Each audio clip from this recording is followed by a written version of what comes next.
Assalamualaikum warahmatullahi wabarakatuh.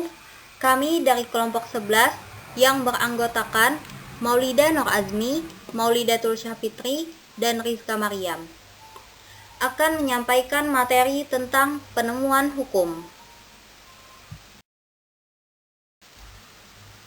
A. Pengertian penemuan hukum.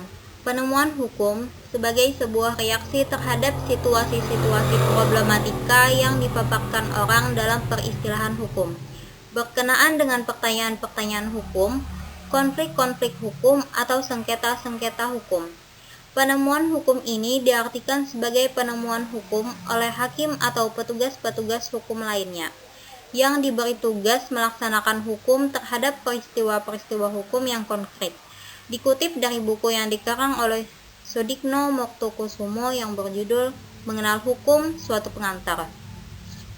Sudikno juga menjelaskan latar belakang perlunya seorang hakim melakukan penemuan hukum adalah karena hakim tidak boleh menangguhkan atau menolak menjatuhkan putusan dengan alasan karena hukumnya tidak lengkap atau tidak jelas.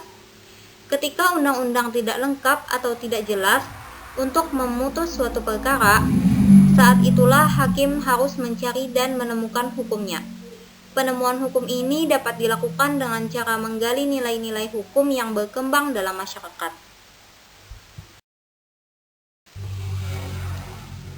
Dasar hukum positif dalam penemuan hukum. Dasar hukum positif dalam penemuan hukum dalam pasal 1 ayat 1 Undang-Undang Nomor 48 Tahun 2009 tentang Kekuasaan Kehakiman. Ditentukan bahwa kekuasaan kehakiman adalah kekuasaan negara yang merdeka untuk menyelenggarakan pengadilan guna menegakkan hukum dan keadilan berdasarkan Pancasila demi terselenggaranya negara hukum Republik Indonesia. Pasal 4 ayat 1 Undang-Undang Nomor 48 Tahun 2009 tentang Kekuasaan Kehakiman menyatakan pengadilan mengadili menurut hukum dengan tidak membeda-bedakan orang. Ini berarti bahwa hakim pada dasarnya harus tetap ada di dalam satu sistem atau hukum, tidak boleh keluar dari hukum, sehingga harus menemukan hukumnya. Pasal 10 ayat 1 Undang-Undang Nomor 48 Tahun 2009 tentang Kekuasaan Kehakiman menyatakan pengadilan dilarang menolak untuk memeriksa, mengadili, dan memutuskan suatu perkara yang diajukan dengan dalih bahwa hukum tidak ada atau kurang jelas, melainkan wajib untuk memeriksa dan mengadilinya. Maka dapat ditarik kesimpulan bahwa yang dimaksud dengan penemuan hukum yaitu proses pembentukan hukum oleh hakim, yang mana hakim tersebut tidak hanya melihat pada konteks tekstual atau dalam arti undang-undang saja, namun dapat juga dari sumber hukum yang lain. Islam ini disebut juga sebagai ijtihad.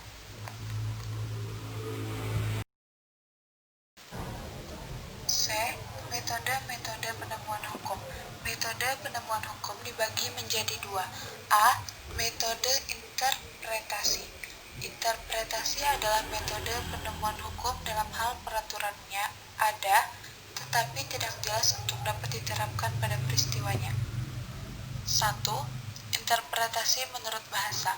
Metode interpretasi ini disebut dengan interpretasi gramatikal,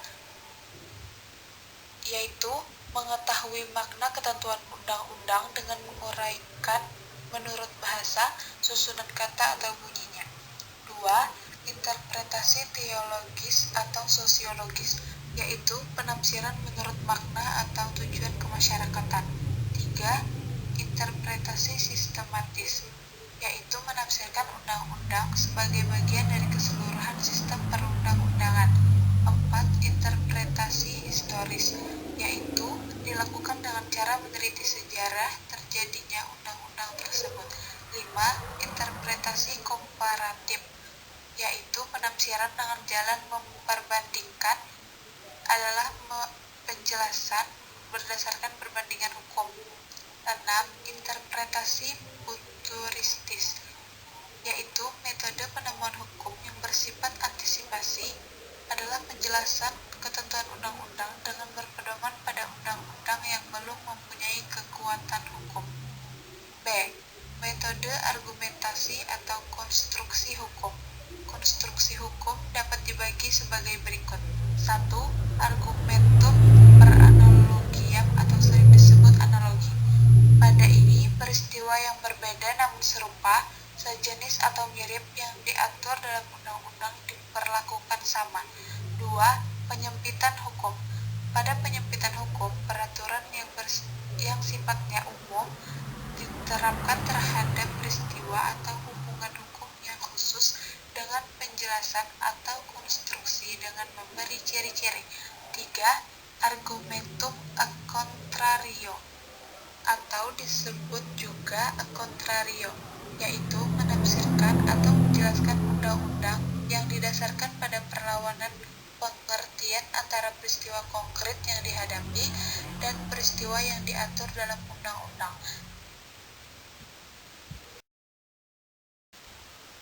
Sekian penyampaian materi dari kelompok 11. Mohon maaf atas segala kesalahan dan kekhilaafannya. Wassalamualaikum warahmatullahi wabarakatuh.